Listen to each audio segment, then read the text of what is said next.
الحمد لله الحمد لله رب السماوات ورب الأرض رب العالمين، والصلاة والسلام على سيد الأنبياء والمرسلين وعلى آله وأصحابه أجمعين.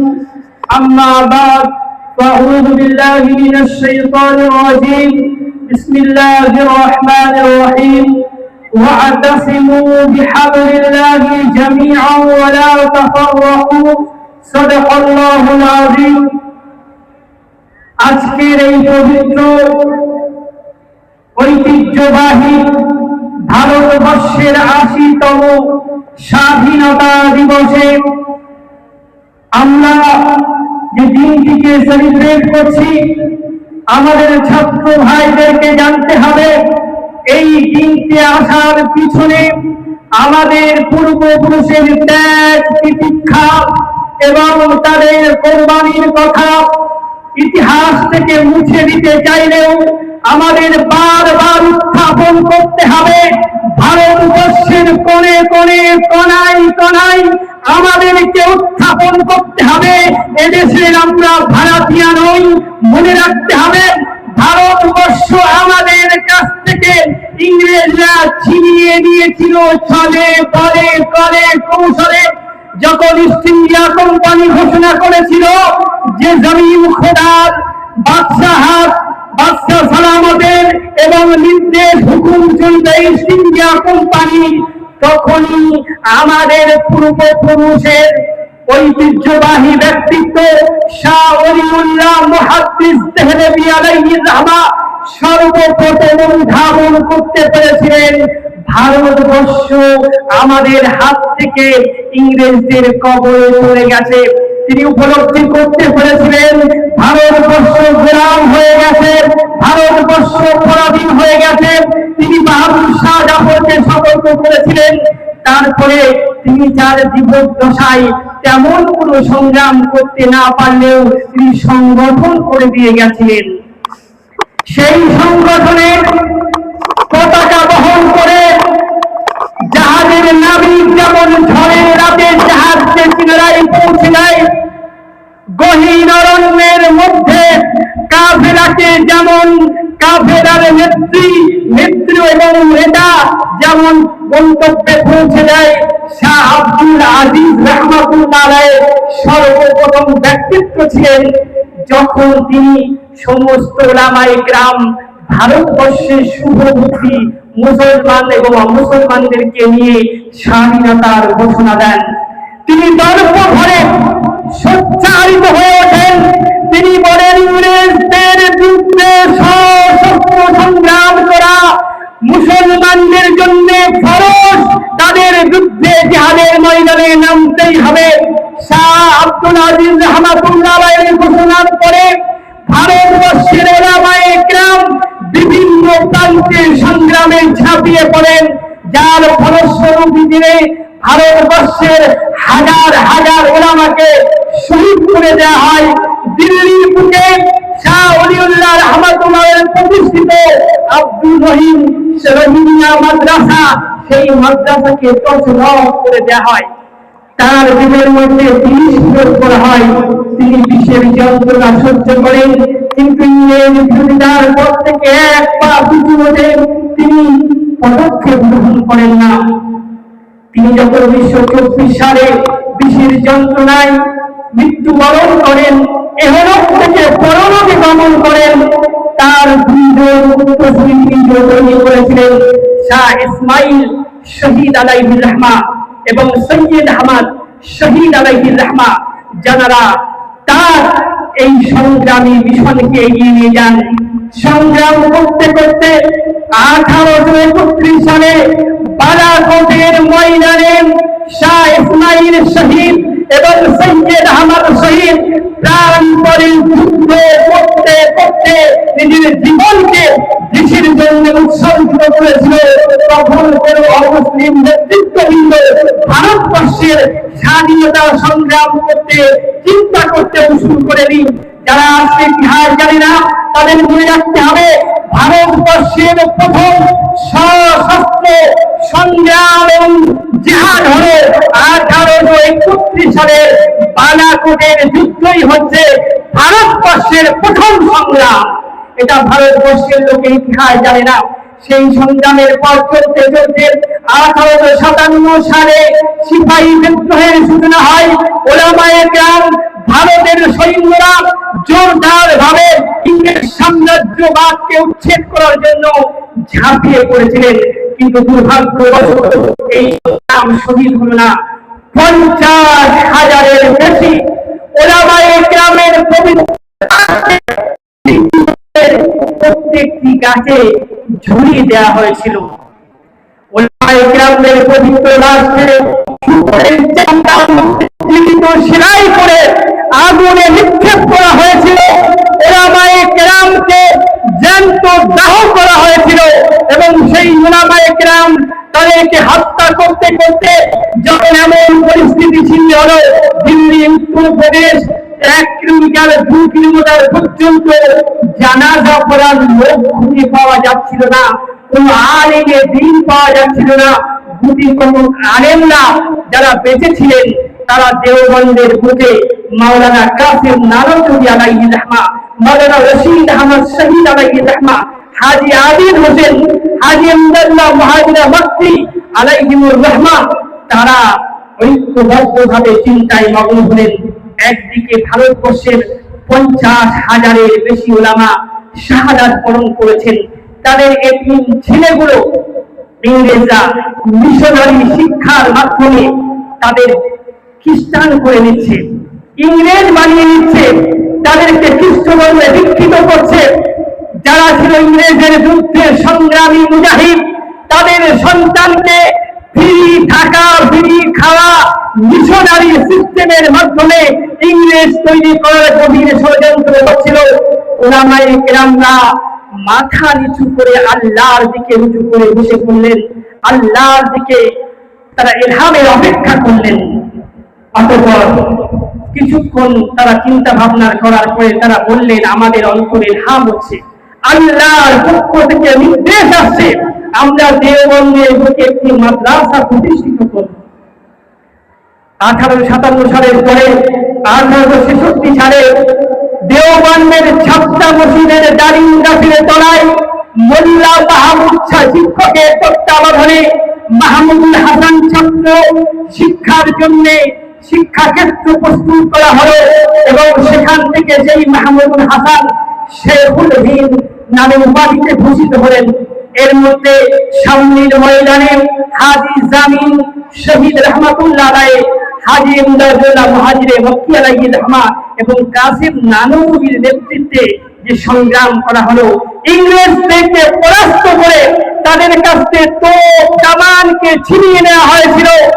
মাওলানা কাসিম নানতুবি আলাইহির রহমার বিরুদ্ধে গ্রেফতারির পরোয়ানা জারি হয়েছিল। ইংরেজ সেনাবাহিনী যখন তাকে ধরতে এলো, ছাত্রা মসজিদে মাওলানা কাসিম নানতুবি আলাইহির রহমাকে জিজ্ঞেস করছে ইংরেজরা, মাওলানা কাসিম কাহা पर है, তাকেই জিজ্ঞেস করছে। তিনি দুপা পিছিয়ে গিয়ে তার দাঁড়ানোর জায়গাকে লক্ষ্য করে বললেন, আমি তো ইহা থা, पता नहीं कहां चला गया, आप देख लीजिए।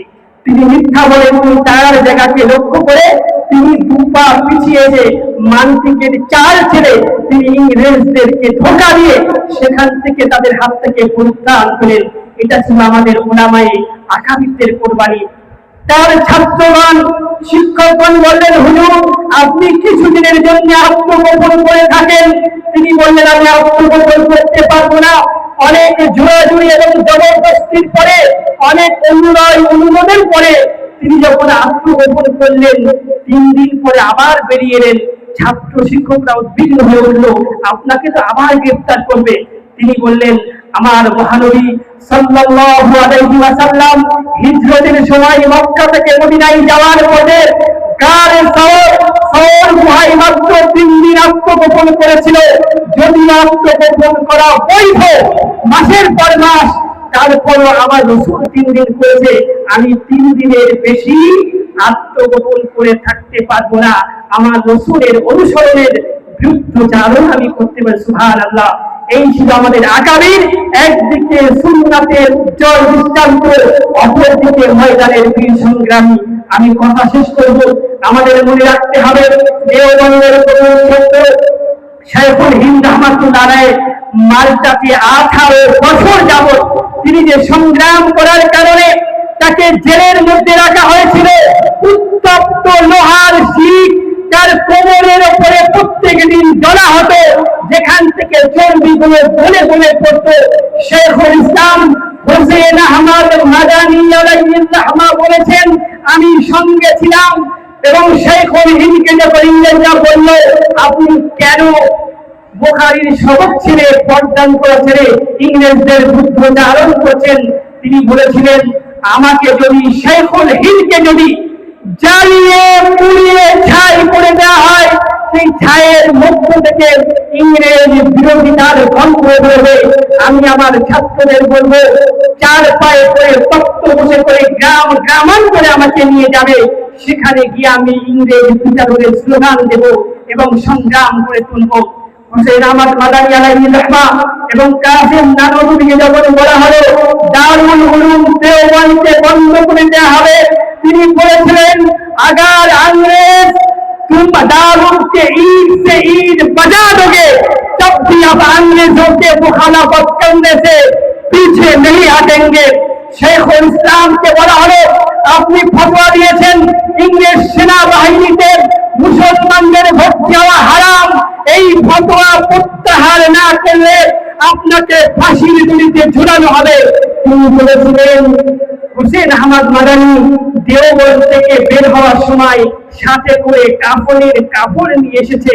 হোসেন আহমদ মাদানী মৃত্যুকে ভয় পায় না, মৃত্যুকে আলিঙ্গন করে দেশের স্বাধীনতার জন্য জীবনকে উৎসর্গ করতে প্রস্তুত।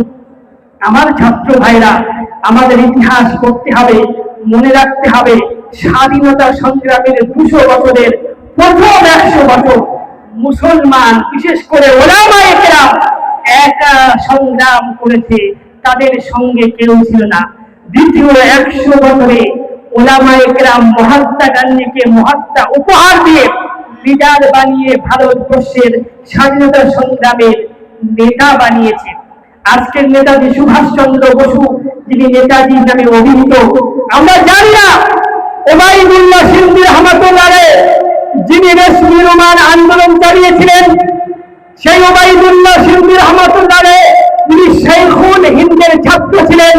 নেতাজি সুভাষচন্দ্র বসুকে মাওলানা জহিরুদ্দিন নাম দিয়ে কাবুলের পথে প্রেরণ করেছিল এবং সেখান থেকে তিনি জাপান জার্মানে গিয়ে আজাদ হিন্দ রেলওয়ে গিয়ে আজাদ হিন্দ ফৌজ গঠন করেছেন।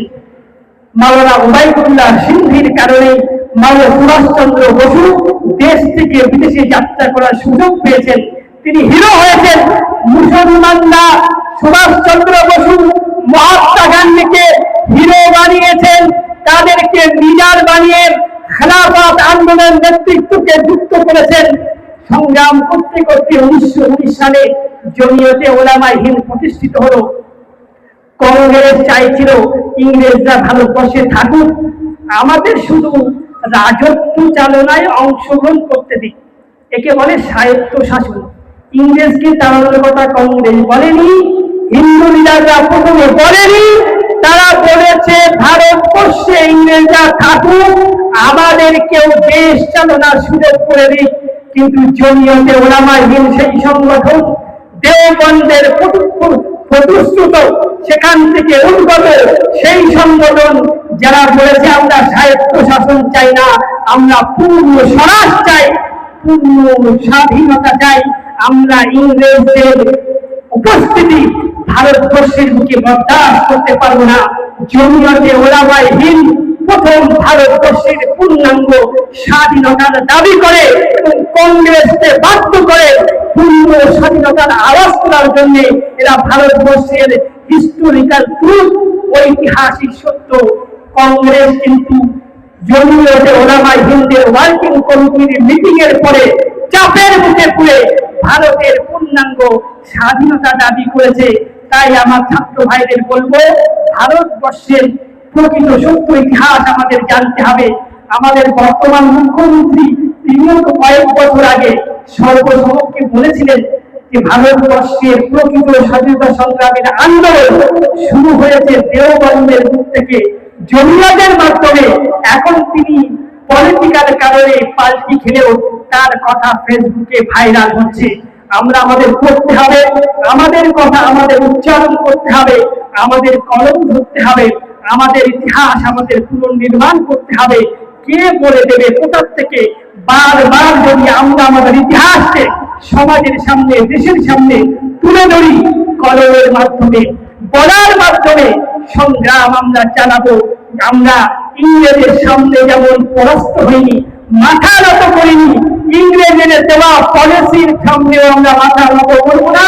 সমস্ত মাদ্রাসা ওলামায়ে কেরামদের ইলমি অঙ্গনে, শিক্ষা অঙ্গনে মজবুত হওয়ার মাধ্যমে আমরা আমাদের কথা দীপ্ত কণ্ঠে তুলে ধরবো। আমাদের আগামী ভারতবর্ষ, আমাদের এই ভারতবর্ষকে সোলেকা চিড়িয়া বানা আমাদের পূর্বপুরুষগণ ভয় পাওয়ার কোনো কারণ নেই। প্রত্যেকটা মেঘের আড়ালে সূর্য আছে। রাত যত দীর্ঘ, সকালবেলা সূর্য উঠবেই উঠবে। পশ্চিমবঙ্গের বুকে যত অত্যাচারের স্ত্রী মোড়াল করা হোক, মসজিদ মাদ্রাসার উপরে যত আঘাত আসুক, আমরা আবার আবার আবার শক্তি নিয়ে জীবিত হব।